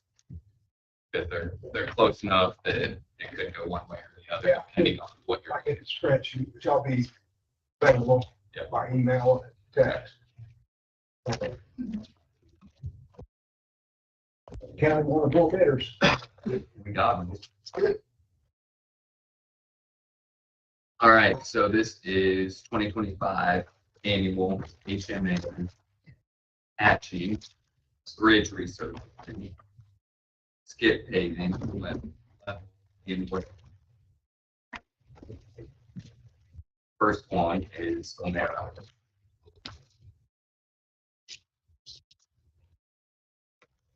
And Christie, for the next week, you can get all this in spreadsheet. And you write spreadsheet so everybody can Oh, yes, see. for everybody. Yeah, just like how we have the minutes and the agendas and all that. That way everybody can take a look at them. Thank you, Christie. You not done yet. Might take me all 2 weeks. Bridge overlay and wedging. Yeah. And patching. Patching is included. But... Okay. Skip paving for HMA type B, $200 a ton. That's for the base. Or the intermediate is $225 a ton. For wedge and level is $250 a ton, and for the surface is $300 a ton. That's all for the skip paving. For skip wedging, we're looking at $250 a ton for surface.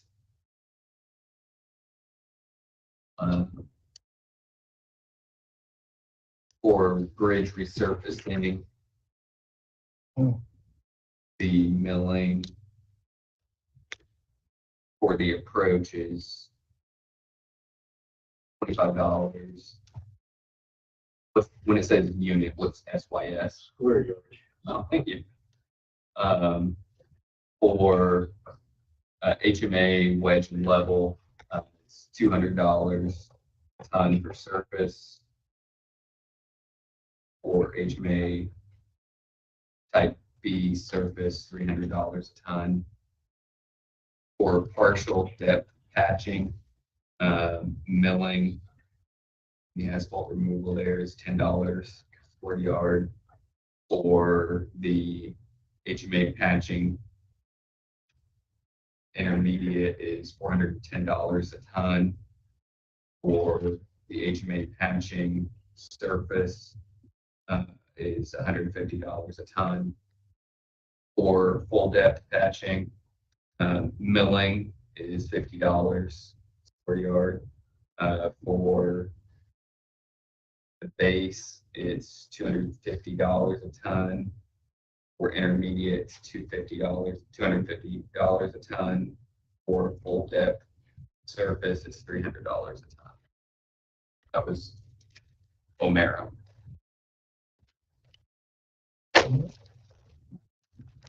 Load. Also submitted. You don't have any more for. No. That's at the bridge.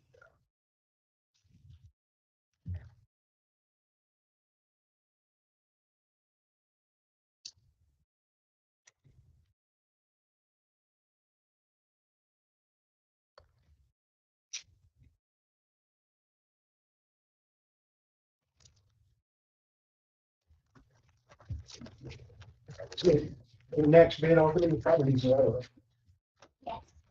I'll remember that.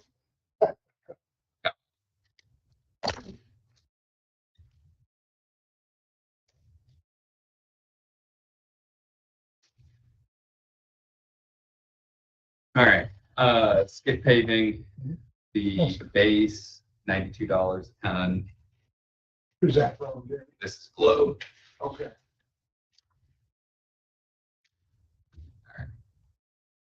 Skip paving, $92 a ton. HMA intermediate, $95. For surface, HMA wedge level, $97. HMA type B surface, $120. For the skip wedging, HMA wedge and level surface is $97.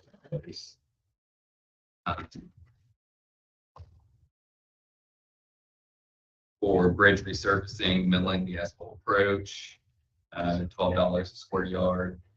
For HMA wedge and level surface, $100 a ton. for HMA surface, $120 ton.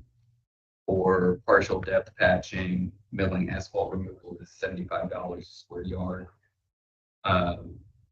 For HMA partial depth intermediate is $100 a ton.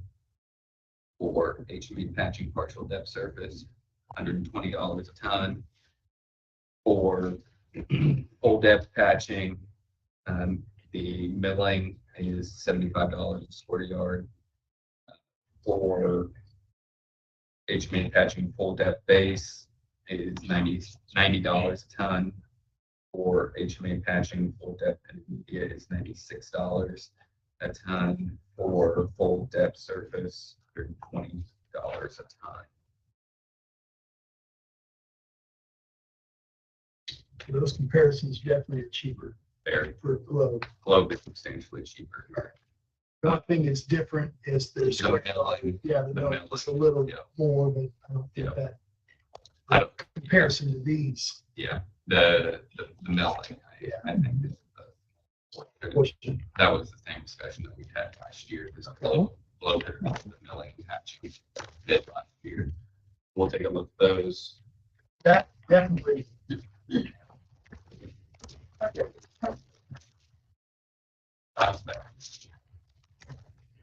All right, so this is CCMG 2025-1 chip and seal.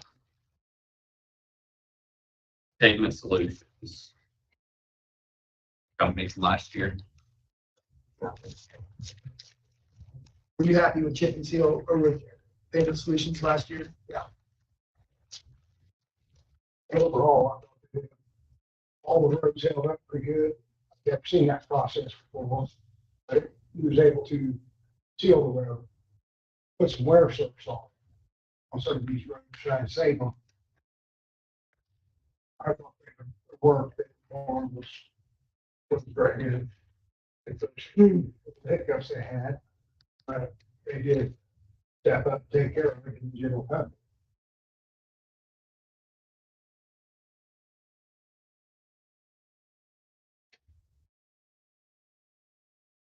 There again, that was split in 4 different projects. And then we're looking for really is total.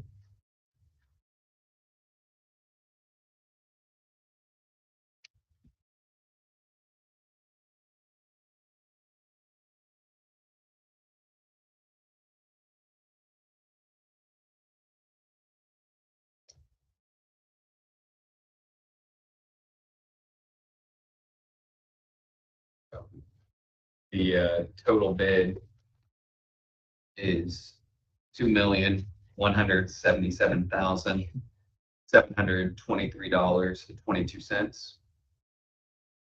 Pavement Solutions. Next is Flow.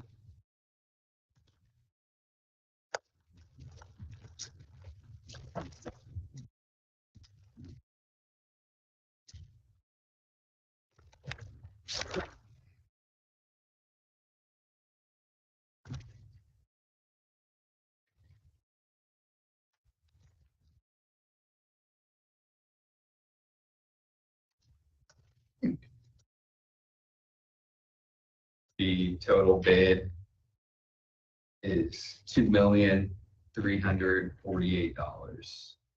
This is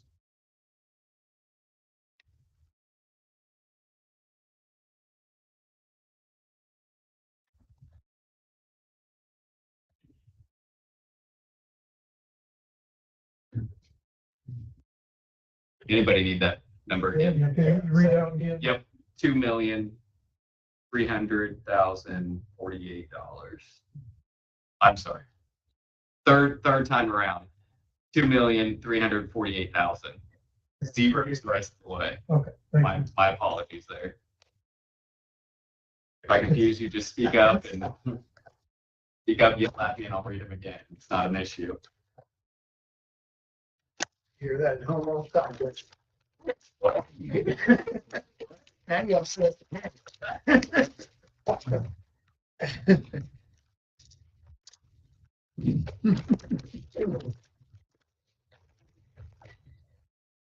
right, this one is SC Construction and Materials. SC Construction and Materials. Okay. SC. It's like Seaman, Ohio. C. Ohio, Seaman, Ohio.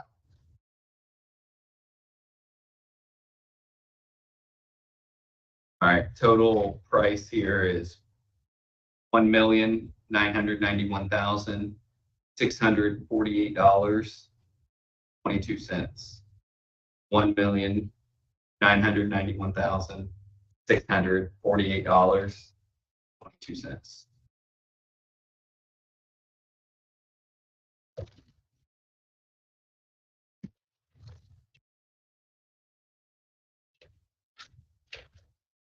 You've not heard of it.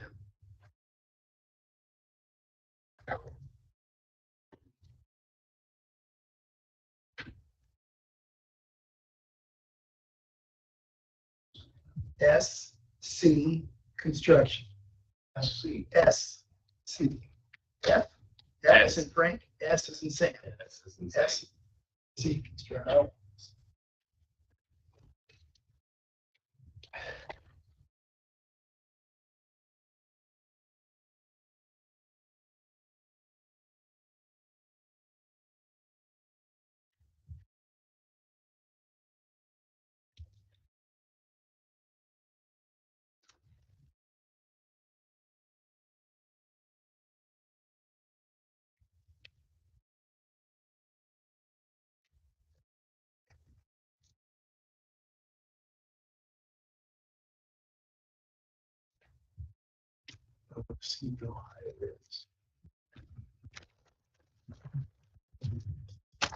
All right, the last one is Evergreen Roadworks out of Illinois.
project one. Yeah.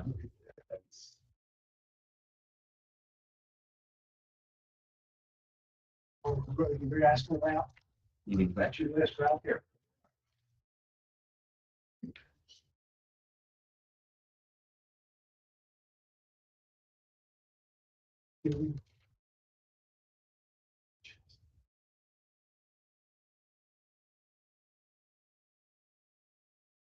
You're at three.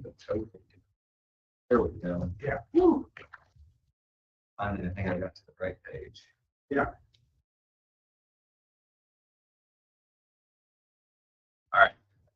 Total for the project is $2,110,079.77.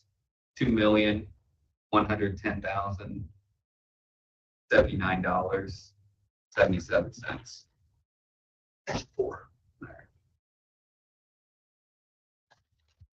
We'll go ahead and just get the spreadsheet and then. That gives you. Okay.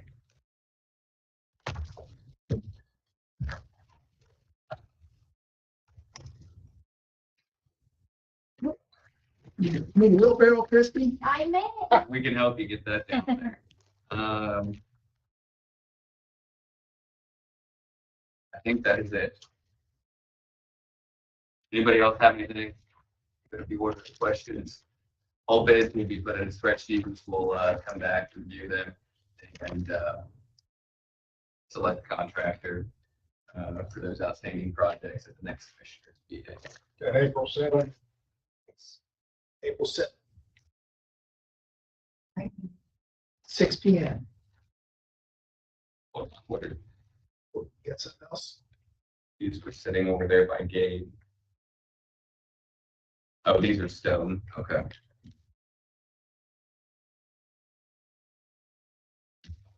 All right, so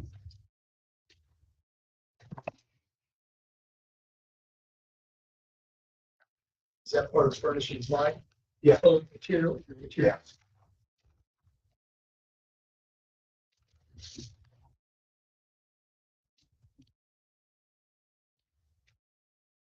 Last year, what we did was we accepted all three of those. Last year we did. There's all kinds of stone, 73s, Right. Yeah. Different sizes. 12s, 2s. Right. And there's So this first one was from Rush County Stone Company, okay. Melroy. Right.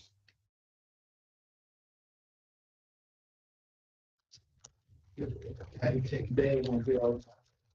Yes. This one is from USA Aggregates. Where's that, Todd? It's out of Columbus. There's the one that we had to go to. After we ran everybody out. So we didn't have them set up. Okay.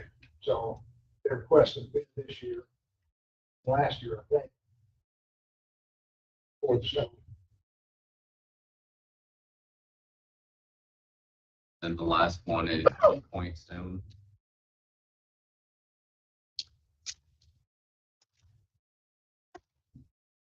But again, my suggestion would be present bidding and all bids on the stone.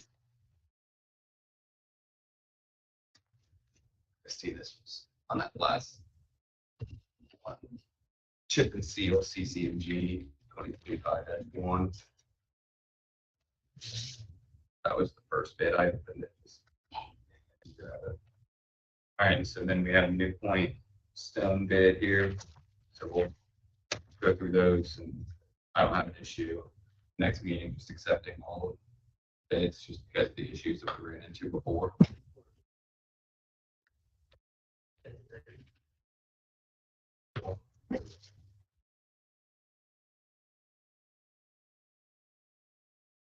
All right. I think that's it. So we'll announce the bids next time on everything that we went over today except 2024-1 and then the pipes and culverts. 2020 last year. 2024-2 and the pipes culverts is Correct. we accepted that today. Jacob. So, and so we will Or civil costs. civil costs. Civil costs. And so at the next meeting, we will announce, 2025-1. the Chip furnish seal. applied, stone and fuel, Bridge. And the the bridge, yeah. So anything that was not accepted. We'll announce today. Okay. If there's nothing else, I would entertain a motion to recess. So moved.